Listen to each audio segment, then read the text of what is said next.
Raghav.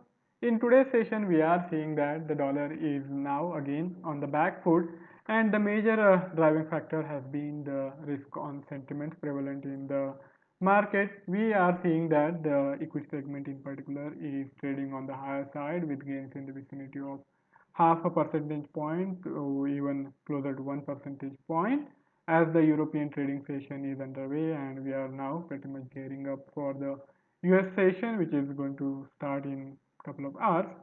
If you consider the trading context for the day, there were not many major releases on the economic front for the euro area.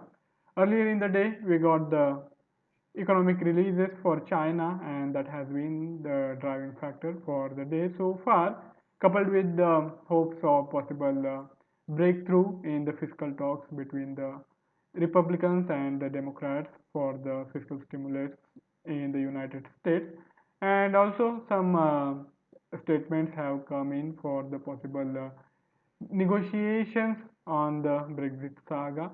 Both these talks, though kind of far apart, but we have one similarity, that is the fact that both of these talks have been dragged on, and the opposing factions have not really been able to reconcile the differences. So let's see how these things will span out. But the Chinese data is pointing to the one direction, that is to the improving Chinese economy. And if we consider the data which we got so far, we got the GDP numbers along with the industrial production, retail sales, and the unemployment rate data also for the month of September. And the GDP numbers are pretty impressive. We have seen the year-on-year rise of 4.9% for the third quarter, that is the quarter ended September of this year. And in terms of the quarter-on-quarter, the growth rate stands at 2.7%, which is, if we speak in terms of the comparison to the prior quarter, is lower, but of course the base was pretty low in the prior quarter, and now this growth is coming on a strong base. So this is equally impressive, if not more. The industrial production has also improved, and we are seeing the rise of 6.9% for the month of September, and it is better than the expectations. The retail sales are also quite strong, and this shows that the Chinese consumers are willing to spend, as more or less the coronavirus pandemic is being brought under control in China, and people are willing to go out and spend. The unemployment rate has also gone down to now stand at 5.4%. So this is one of the bright spots for the world economy. Now let's shift our attention to the technical segment. Here we will cover the Euro USD, and then we will move on to the gold's technical outlook. Let's start with the Euro USD's outlook first. This is the daily time frame chart for the Euro USD, and after consolidating closer to 1.17 for past two sessions, we have seen strong buying momentum after the start of the European trading session, and we are seeing almost gains of more than 50 pips happening in the Euro USD. And at the moment, the Euro USD is rising steadily, and it is trading above 1.175. And as you can see from even the daily time frame chart, the 1.17 has acted as a strong support for the Euro area, the Euro USD, and I think the near-term trajectory is now likely uh, to turn bit bullish, with the bias being on the buying side. If you consider the lower time frame chart for the Euro USD, we have the resistance coming up into the play around 1.178, and I think because of this resistance, we might not really see big one-way move happening in the Euro USD just yet. But on the lower side, since we have seen strong buying support, I think we need to watch out for the couple of sessions, and see how the Euro USD reacts to this upper side resistance. And for next session or two, we can expect the Euro USD to adapt the sideways approach where the underlying momentum will be on the bullish side, and that means we can try to go for the buy trades if we see some sort of correction and consolidation in the Euro USD in later hours of today's trading session or even tomorrow.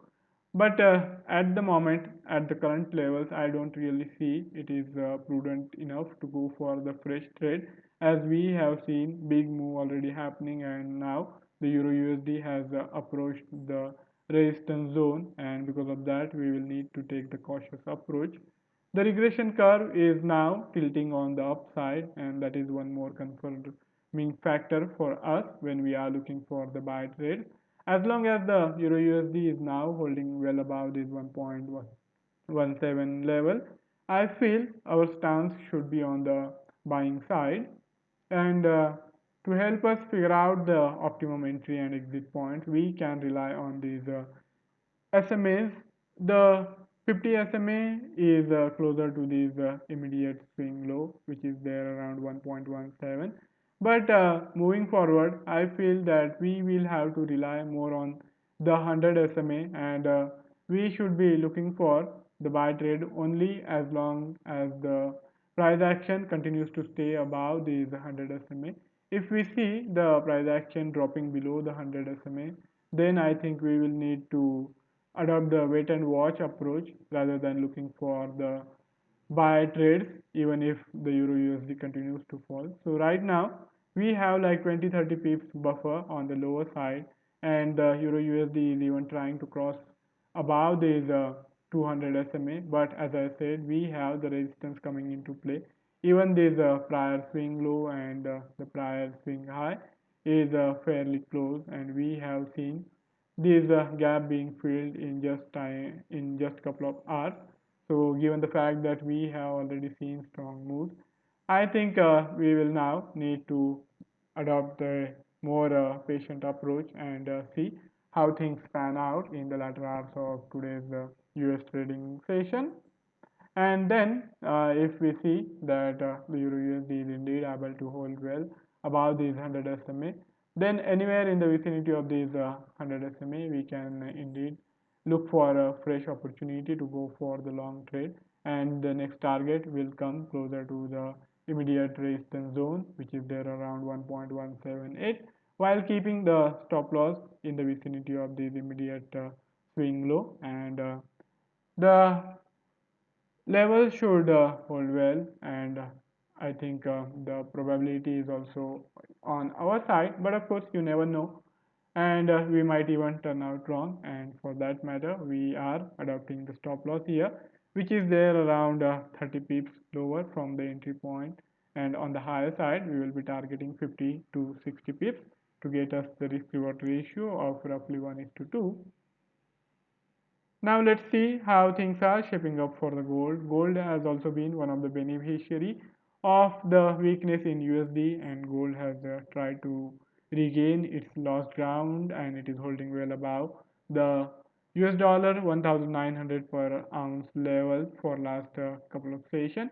Even in Friday's session, as I remember, I had said that we can indeed look for buying closer to the US dollar 1900 levels, and if any of you had gone in for that trade, I think you might be sitting on half a percentage point of profit, as we are seeing that gold has gained ground of more than half a percentage point from its daily low closer to the 1900 USD per ounce. Now coming to its longer time frame chart, you can see that for gold it's been almost a month where it has been consolidating closer to this 1900 level, and the things have not really moved much. We haven't really seen big price move, but rather the price action has been sideways.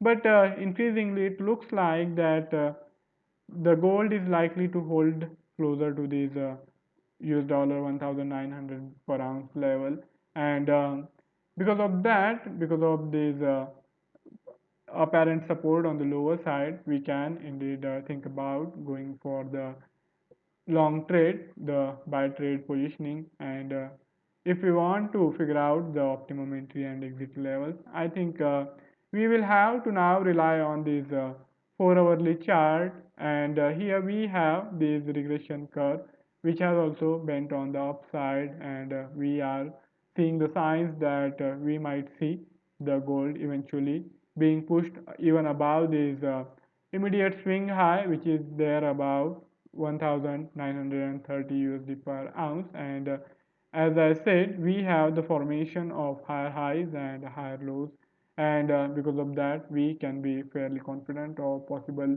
move on the upside, as we are expecting the continuation of the upward trajectory in the gold unless and until we see the strength returning for the USD.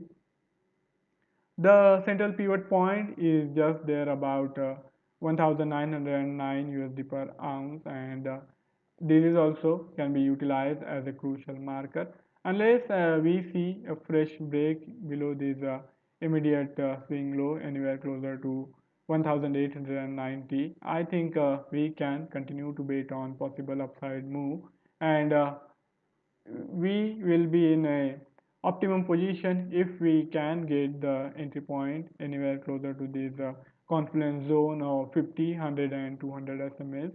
The early hours of today's trading session were promising, but now we are almost half a percentage point away from those levels. So because of that, we will need to wait and allow the goal to consolidate to some extent, and as and when we get the entry point closer to these at least the 50 SMA zone, we can go for the fresh position. And as I said earlier also, we can utilize this immediate swing low, which is there around 1890 as our desired stop loss, and that should hold well.